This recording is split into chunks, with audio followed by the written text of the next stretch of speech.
Kaleshwaram commission ముందు MP Etela Rajender విచారణ ముగిసింది. కాళేశ్వరం కమిషన్ విచారణ కోసం పలు పేపర్లు తీసుకురొచ్చారు.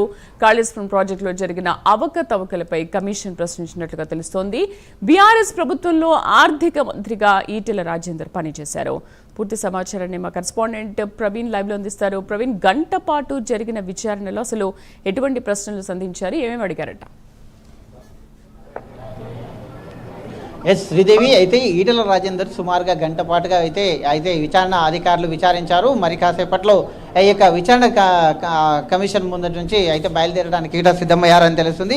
మొత్తం టోటల్గా ఈటల రాజేందర్తో పాటుగా మాజీ ఎమ్మెల్యే సుభాష్ రెడ్డి కూడా హాజరయ్యారు. అయితే ఆ సుభాష్ రెడ్డిని కూడా వెంట తీసుకుపోవడం జరిగింది. విచారణ కమిషన్ అధికారులు సుభాష్ రెడ్డిని కూడా లోపలికి ఇన్వైట్ చేసినట్టుగా తెలుస్తుంది. అయితే ఆ ఈటలతో పాటు సుభాష్ రెడ్డి కూడా అయితే ఈటలతో పాటు విచారణకు వెళ్ళినట్టు తెలుస్తుంది. అదేవిధంగా ఈ యొక్క ప్రాణహిత చెవెళ్ల కాళేశ్వరం ప్రాజెక్టుగా మార్పు చెందినప్పటి నుండి జరిగిన పరిమాణాల గురించి మొత్తం టోటల్గా కూడా అక్కడ ప్రశ్నిస్తున్నట్టుగా తెలుస్తుంది. అదేవిధంగా తుమ్మడిహట్టి నుండి కాళేశ్వరం మేడిగడ్డ ప్రాజెక్టు వరకు కూడా మొత్తం టోటల్గా జరిగిన పరిమాణాలను మొత్తం టోటల్గా అయితే అధికారులు ప్రశ్నిస్తున్నారు. అదేవిధంగా కాళేశ్వరం అవకతవకల గురించి కూడా అయితే ప్రశ్నించినట్టుగా తెలుస్తుంది. అవకతవకలు జరగడానికి కారణాలను ప్రశ్నిస్తుంది. అదేవిధంగా ఎన్డీఏ నివేదిక ఆధారంగా ఏదైతే నేషనల్ డ్యామ్ సెక్యూరిటీ అథారిటీ ఉంటుందో దాని నివేదిక ఆధారంగానే ఈ యొక్క మొత్తం టోటల్గా ప్రశ్నావళి మొత్తం టోటల్గా అయితే తయారు చేసినట్టు తెలుస్తుంది. మొత్తం అయితే ఎన్డీఏ రిపోర్ట్ ఇచ్చినంత మొత్తం టోటల్గా ఈ యొక్క ప్రాజెక్టుకు సంబంధించింది 400 పేజీల రిపోర్ట్ను అయితే అధికారులు తయారు చేశారు. 90% మొత్తం టోటల్గా విచారణ కంప్లీట్ చేశారు.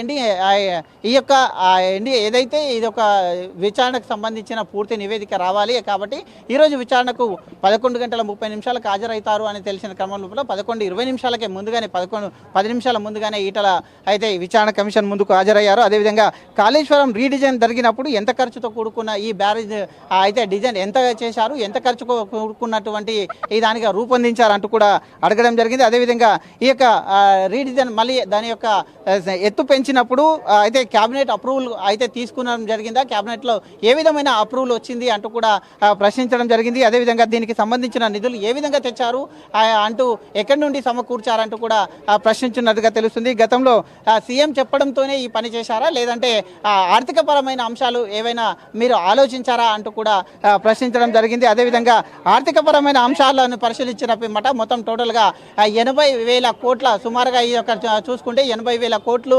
సంబంధించిన ప్రాజెక్టు కాబట్టి ఈ యొక్క అయితే అమౌంట్ దానికి ఇంత పెద్ద మొత్తంలో ఎక్కడి నుండి ఈ యొక్క అయితే ఈ యొక్క మొత్తం టోటల్గా ఎక్కడి నుంచి సమకూర్చారు, అదేవిధంగా మెయింటెనెన్స్కు సంబంధించిన కాంట్రాక్టర్లకు అయితే ఏ విధంగా డిసైడ్ చేశారు, అయితే కాంట్రాక్టర్లను ఏ విధంగా డిసైడ్ చేశారు, ఈ యొక్క మెయింటెనెన్స్ సంబంధించిన కాంట్రాక్టర్లను ఎన్ని సంవత్సరాలుగా వాళ్ళని అయితే ఈ దాంట్లో ఉంచారు అనే కోణం లోపల కూడా అడిగినట్టుగా తెలుస్తుంది. అదేవిధంగా మెయింటెనెన్స్ ఎన్ని ప్రవీణ్, అయితే నిధుల విచారణకు సంబంధించి అంటే ఏమేం ప్రశ్నలు వేశారు? ఎందుకంటే ప్రాజెక్టు తీసుకున్న టైంలో ఒక కార్పొరేషన్ ఏర్పాటు చేశారు, ఆ కార్పొరేషన్ నుంచి నిధులు విడుదల చేశారు.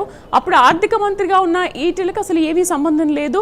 ఈటెల పర్మిషన్ లేకుండానే ఆ కార్పొరేషన్ నుంచి ప్రాజెక్టుకు నిధులు విడుదలయ్యాయని చెప్పేసి ఈటెల ఒక సందర్భంలో మాట్లాడారు.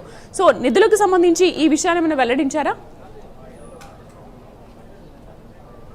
ఖచ్చితంగా నిధులకు సంబంధించింది ఏ విధంగా నిధులు తెచ్చారు, గ్రీన్ ఛానల్ ద్వారా ఏ విధంగా చెల్లించారు, అయితే ఈ యొక్క రీడిజైన్ చేసినప్పుడు దాని యొక్క ప్రాజెక్ట్ సైజు పెంచినప్పుడు కూడా అయితే క్యాబినెట్ అప్రూవల్ చేసిందా, క్యాబినెట్ అప్రూవల్ చేస్తే క్యాబినెట్ అప్రూవల్లో మీ పాత్ర ఏంది, ఆర్థిక లావాదేవీలు చూసుకున్నారా అంటూ కోణంలో కూడా అప్పుడు గతంలో ఈ యొక్క ప్రాజెక్టు కొరకు ఈ యొక్క అయితే ఫినాన్షియల్ కొరకు ఒక కమిటీని ఏర్పాటు చేసింది కాబట్టి ఆ యొక్క కమిటీని ఏర్పాటు చేసిన క్రమం లోపల కమిటీ ఏదైతే నిర్ణయిస్తుందో దాని ప్రకారమే చేశారా, మీ యొక్క సొంత అప్రూవల్ ఏదైనా ఉందా, అంటే క్యాబినెట్ అప్రూవల్ ఎలా లభించింది అనే కోణం లోపల కూడా మొత్తం టోటల్గా చూసుకుంటే ఈ ప్రాజెక్టుకు సంబంధించిన ఆర్థిక వ్యవహారాల గురించే అక్కడ క్వశ్చన్ చేసినట్టుగా తెలుస్తుంది.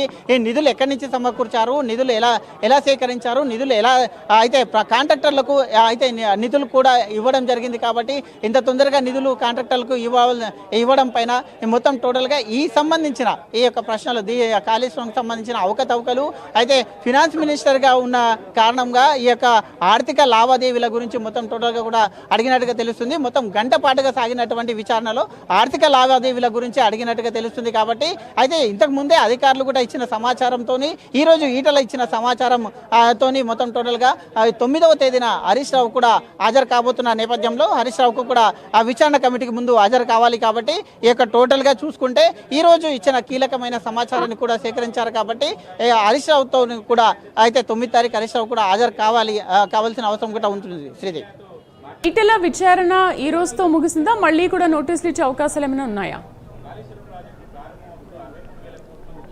ఎస్, అయితే మరి కాసేపట్లో మీడియా ముందు కూడా రాబోతున్నారు ఈటల. మరి కాసేపట్లో ఇప్పుడు లోపల నుండి విచారణ అయితే కంప్లీట్ అయ్యింది. ఫార్మాలిటీస్ కొరకు ఉన్నారు కాబట్టి విచారణ అనంతరం మీడియా ముందుకు రాబోతున్నారు. మీడియా ముందుకు వచ్చిన తర్వాత అయితే మీడియాతో మాట్లాడనున్నారు. కాబట్టి విచారణకు మళ్ళీ ఏదైనా డేట్ ఇచ్చారా లేకుంటే ఇంతతో విచారణ ముగిసిందా? అయితే ఈటల రాజేందర్ వచ్చేటప్పుడే మొత్తం టోటల్గా ఫుల్ఫిల్గా దీనికి ప్రిపేర్ అయ్యి వచ్చారని తెలుస్తుంది. అతను ఒక డైరీ తీసుకొని వచ్చారు. దానికి సంబంధించినటువంటి ఏవైతే పేపర్స్ డాక్యుమెంట్స్ ఉంటాయో వాటిని అన్నిటికీ తీసుకొని వచ్చారు. అప్పుడు ఈయన పనిచేసినప్పుడు ఉన్నటువంటి అధికారులు ఎవరైతే ఉన్నారో వాళ్ళని కూడా తీసుకొని వచ్చారు.